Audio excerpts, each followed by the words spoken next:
This is the E-commerce Brain Trust, a podcast about building momentum online for established consumer brands. Join our hosts and their expert guests for high-level conversations about e-commerce strategies, trends, and innovations. Access our brain trust and boost your brand's e-commerce potential. Hello, and welcome to another edition of the Retail Roundup, where we recap all the key retail, media, and marketplace industry news from the past month. We have a lot to cover from the past month. New product releases, platform developments continue to roll out. So we're bringing back our trusted guests, Ross and Armin, to dig into all of the things that happen on the media and organic and ops side of things.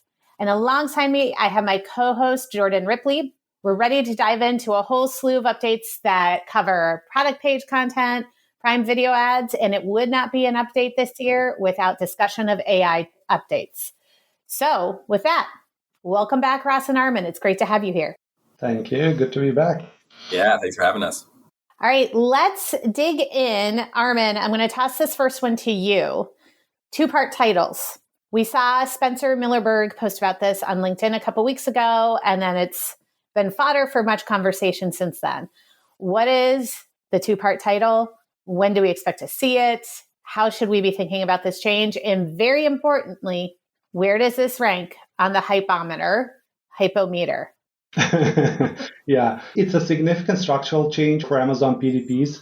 Basically, we'll have titles with two parts. Part one is the short, concise title with essential information, so your brand, product type, size, variation information. And then part two is the product highlights, where you'll have your features, benefits, your USP, basically. And Amazon has been testing this with select brands, and apparently there was a survey that was sent end of April to share their feedback about this feature. Just if you look back, we've had multiple title policy updates over the years. The most recent one being at the start of this year. We actually covered it on this podcast where we focused on the fact that Amazon is kind of trying to terminate the word soups in titles. I think this update is building upon that policy change from January, and it has two main goals. So one is let's optimize for mobile and standardize across platforms. So that would be like the part one of the title, the short one. As we all know, mobile shopping has been increasing year over year. Currently, it's about 70% of all shopping behavior on Amazon. So it's obvious why Amazon is trying to move the title in and make it smaller so it fits the small screens. And then part two of the kind of change, and also part two of the title, is it's an optimization for AI that obviously needs more context and a lot of information. But at the same time, there's so much information and AI needs to know what to prioritize.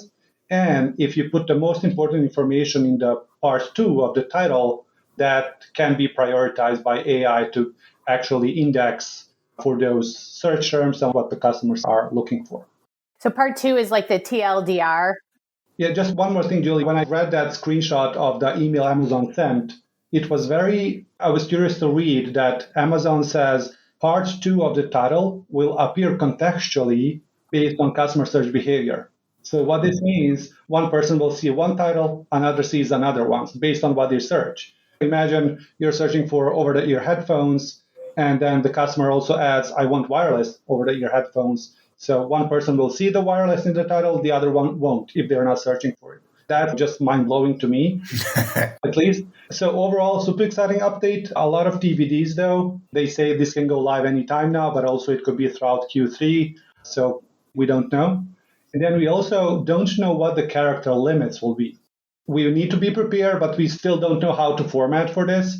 What I would recommend to brands is that they can start thinking about, okay, what could be my core part of the title? What's my product? And then let me think about the most important features of my product that actually match what the customers are searching for. Because it's very important. You don't want to just put anything there. It's really look at and do your research, what's driving volume in search, and match that to your features of the product, and then combine that into the part two of the title. I would think it's what's driving volume in search, but also what are the customer questions? That's a cue to this, as well as the main points that customers are calling out in the product reviews. Those are other areas that could help inform. Exactly. But again, how to prepare remains the question for all of this. I was going to ask if we had seen these in the wild, but the answer is probably maybe, right? You wouldn't even know all the time if this is, if it's all sort of dynamic. I think it's going to be challenging to really understand the extent that we start to see these. Yeah, once it goes live, we'll be able to better see what it actually shows. Yeah. There was a lot of A/B testing in the last year or so with the way that the brand name is featured in title. So either as part of the title or as a completely separate row, distinct from the title. And that was an experience that there was a lot of A/B testing going on. We already have seen some of that dynamic kind of experience with A/B title formatting, but the actual title content is a brand new thing. It makes me think, is Amazon interested in generating an AI title for every single product based on the customer search, based on the product attributes for every item in the catalog? It just really flattened the field. I don't know. That's a weird one. I mean, we've seen on the advertising front, right? There have been sort of dynamic ads for years to various extents, but I think this is the sort of growth into the organic realm is newer and feels. We've been waiting for it. Yeah. We were wondering when it would happen. It's upon us. How would you rank this from a hype perspective? Remind me, was it 10? 10 is the highest. That's big impact. This impact for brands, big move. I think it's a 10 because it's a structural change on Amazon's side, but also on the shopper side for brands, it will be let's optimize again. It's impacting everybody. I have to say, as a customer, I see this as a 10. I really do believe in that TLDR. Just tell me up front, what is the main thing I need to know? Very interesting to watch how this plays out. On the same topic here of starting to see AI more and more within the product detail page, we saw recently over this past month that the Q&A module where they're servicing a lot of the question and answers from the listing content itself and displaying that via AI on the PDP, we're now starting to see an advertising placement within that module. So Ross, I'm curious, do we have any instinct on this from a targeting placement perspective, how we can start to target this or exploit this, or any results, or is this still wait and see? It's definitely wait and see. And honestly, I would say falls into the broad basket of things that we may never actually get a read on. Okay, sure. Because Amazon has top of search, rest of search, and other placements. So this just falls into the massive realm of other placements of which they could fill any single amount of space on the site with. I'm not sure that we'll ever get a really clean read on this. Eventually, if there's enough volume that it seems like it's something that Amazon can give real signals to advertisers on, then we might get the opportunity to adjust our bids for placements like that. But at the moment, it's unknown exactly how to target or leverage it. And even if you did know, there's no real insight into how effective it is. How would you optimize for it? Yeah. I also thought that the actual questions themselves were lame. It was why choose brand? That. I feel like there's some opportunity to more natively integrate that ad into the questions rather than it sounds like some shell is just there in the questions. Have you thought about this, brand? We're all referring to the same kind of post, and I totally agree. Some of the questions are does the candle produce smoke? And that's at times, these could be questions that people are really asking. And if it helps anyone to convert, then Amazon will keep doing it. Yeah. So I'm hearing there's room for development on this one. I would say so. We also had some announcements that came out of the Amazon upfronts in New York this month. There are a few things that stood out: enhancements to Prime Video ad integration and thinking about the role of AI-powered pause ads and shoppable ads off Amazon Interactive CTAs. Ross, what are you seeing? I'm very interested of quick take hype meters on all of these as well. Pause ads is definitely, I would say, a 10 on the hypometer because it's cool. And I'm a firm believer in the rule of cool when it comes to advertising. If it's sweet, let's try it. Yeah. This sounds really sweet. Based on what you're watching, if you pause it at a moment when someone is using hairspray, then you'll have a dynamic ad pop up with copy that need hairspray. That is a really cool concept. I'll be very interested to test that. We're already working with our Amazon partners to see how we can utilize this. I feel strongly that this could be a cool thing that we could see more brands testing. But if you think about it, it is still pretty upper funnel. Most small and medium-sized brands won't have the budget to test into this as part of their strategy. So it's most likely that Amazon has created this as a premium offering for larger brands. I also wonder about content control for this sort of thing. Brands brands are always worried about where do my ads appear. And that's why you have certain sites that will get white or blacklisted accordingly. But now you're getting to the level of the minute in the content and how you want your ad to appear in that. I just feel like there's a ripe opportunity for some hilarious missteps of like when a brand displays dynamic. Yeah, for sure. There's definitely really good content controls that are available in the DSP. So I can say no adult content or no unrated content or like only kids content. And there's a lot of ways to put guardrails up around that.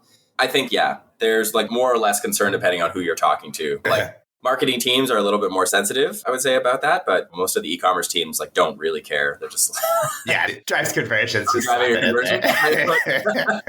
For the enhanced shoppable ads, like I would say that's probably like an 8 or a 9. But I would like to see the data because we have really clear evidence that interactive video ads that we've been using in the past with a lot of our brands, it's like the gold standard for us now with STV ads, really helps turn what is an upper funnel placement into a mid funnel placement. Like we get clear signals on better traffic and even better conversion from using interactive ads than we did with an ad that wasn't interactive. So just adding more real-time pricing info to the ad, that could probably take that further, but we'll have to test and see. And then for the off Amazon side of things, which is like new CTAs, this is Amazon's play to be more valuable for non-endemic brands. You just don't want to only be limited to learn more or shop now. If you're a business that thrives on booking an appointment, or if you're in a business that requires requesting a quote, you need some other CTA options to be able to optimize for. And Amazon is just really layering in what I would say is actually a very basic option. So I'm not like super hyped about that. That seems like not high on the cool factor. No, that is the rule of cool test. Nothing says cool like book an appointment. So. I'm excited to see these roll out into a screen near me soon. So this more for your Reacher episodes, Ross. Some sweet interactive I still need to watch that show. I'm just waiting for that moment in Reacher when he rips someone's throat out and then there's like tie. And like need a throat soothing lozenge and then Vicks vapor rubs. I feel like we have this bundle of announcements, some of which are like the Seen in the Wild announcements, like our sort of 2 title ones, and the kind of party line announcements. In that zone of party line announcements, we saw recently Amazon touting that enhanced my listing tool, which we've seen for some amount of time, but now has reached this point of widespread adoption. Over 900,000 sellers have used AI, right, to generate listing enhancements, touting more than 90% of the time that they've accepted it with limited to no edits. Something that we've seen in the wild, right, is this post from Vanessa Hung around Amazon scraping content from across the web, not only on Amazon, but on D2C sites and brand sites across the web to find discrepancies of like how a product is listed on Amazon and then how a product is listed elsewhere, identify those and potentially flag it or suppress those listings. So I feel like these are 2 related updates that we have here. Armin, I'm curious, when taken together, what do you see these in terms of the state of AI content and how that's changing with both of these updates? Yeah. So this one, I feel like it's both exciting and scary at the same time. It's exciting because we're just able to generate and optimize content way easier. And if we're to trust the claim that Amazon made, that almost 1 million sellers have accepted minimal or no edits on generated AI content 90% of the time, I think the AI is doing a good job, right? That's a score grade. I see this especially useful for like larger catalog brands or new launches when you just want to have that initial content in so you can start testing and optimize from there. The scary part here is that Amazon seems to be keeping the scraped information in their backend. And even though that content is not live on your PDP, you may be called out on a specific compliance requirement and your listing may get affected.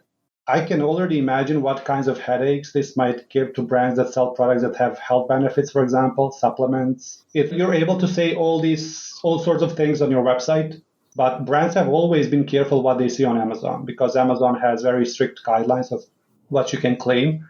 And to make things even more complex, it's not only your website, as you said, like AI is collecting information from everywhere on the web, not your D2C only, but like everywhere else. So I feel it's very important for brands to just have a single source of truth that serves as the base for any content that they post publicly. And I'd also say it will become more important than ever to just have your compliance documentation always ready and up to date to combat these like AI enforced listing suppressions and suspensions if they ever happen. So yeah, stay on your toes. It also, the implementation of this assumes that you live in this ideal world where I have a PIM and I can push content to all my retailers and to D2C, and it's going to reflect the content that I want, which not even every brand is at that state, right? Where they're like have an active PIM and are pushing that. But the other thing is like, in a model where marketplaces exist, in a model where you work with legacy retailers where they don't maybe integrate nicely with a PIM, like there's so much room for error in that content. If that washes back into Amazon, the enforcement around this is, as you said, scary, I think is under on the scary meter. This is a 10. The anti-cool. Yeah. 100%. And the big one is also like when AI doesn't have the information, they will take what they have available. Yeah. So if you don't specify yourself, they'll find elsewhere. And maybe that's your reseller who knows nothing about your product, just reselling. And that's where they pick it up. So definitely one that we'll need to watch closely and keep those listings live. For the last question for today, we're going to venture outside the world of in the wild and official Amazon announcements and move instead into the world of Instacart. A couple interesting moves with them the past month. They are now starting restaurant delivery powered by Uber Eats, an interesting move. And they also announced that their platform, they'll have a platform for group ordering of alcohol and snacks. They're calling it Fizz. I like the name. I do approve there. There's something catchy about that. And some of this, the ad units are still in closed beta, but we got info that Instacart's sponsored product campaigns will be able to extend onto Fizz as well. Ross, any initial takes on these partnerships for Instacart and where they should exist in our lovely hypometer? I would say on the Instacart side, when it comes to the Uber partnership, I'm going back to my old ways. I'm like middle of the road. I'm 7 out of 10 on the hypometer here. Partly because it feels like it's an expansion of their ad network. So in theory, it's more of an expansion of the audience base. You're just trying to get a little bit more revenue out of people who are already in market for shopping for food. And on the Uber side, I don't know, in Canada anyway, or at least in Toronto, I've been able to order food pickup from not grocery stores, but from like corner stores and convenience stores for a long time. So this is just like the flip side of that. And to me, it makes sense because Uber, really good at picking up restaurant delivery. Instacart, really good at picking up grocery delivery. Why don't we just each of us do what the other does best and unite our networks? From that side, I'm like, it's interesting, but I don't know how extended it will be. On the Fizz side, I'm really interested to see what this starts to look like. Because again, it's the same story. It's an expansion of the ad inventory into alcohol. So that's more shoppers who are now going to be engaged. And there's lots of complementarity that comes with that because you have people who are shopping for alcohol are also in market for lots of the other products that we're already advertising on Instacart. So I'm very curious to see what those will look like. But again, I'm like a 7. Like it's not that much of a new feature. It's more just like new audience, a little bit of an expansion of the audience. It doesn't feel like it's net new of a thing. It's like a repackaging of what's already there. Yeah, a little bit. I don't even know how many more customers you're going to be able to serve your ads to. It's still the same people who are using Instacart as there were before, but now they're looking for food through Uber Eats, or now they're buying their alcohol on another app. But they were probably already using Instacart. Yeah, I do think that this is, if done successfully, this addresses a fundamentally different customer need, right? The person who's purchasing an entire basket on Instacart to get their groceries for the week is very different from the like 6 people that are hanging out and wanting to order alcohol and snacks in a group delivery. And it also, if you think of like advertising's ability to influence purchase, is there any lower consideration purchase that I'm hanging out and I want booze now? I'm just going to click on the front. Like if you show me a White Claw ad at the top of that app, I'm just going to click that and buy it. I feel like this is a great opportunity for advertising to influence the customer journey. I don't know. I think it'll be interesting to see the performance around these placements, but I'm fairly bullish on that.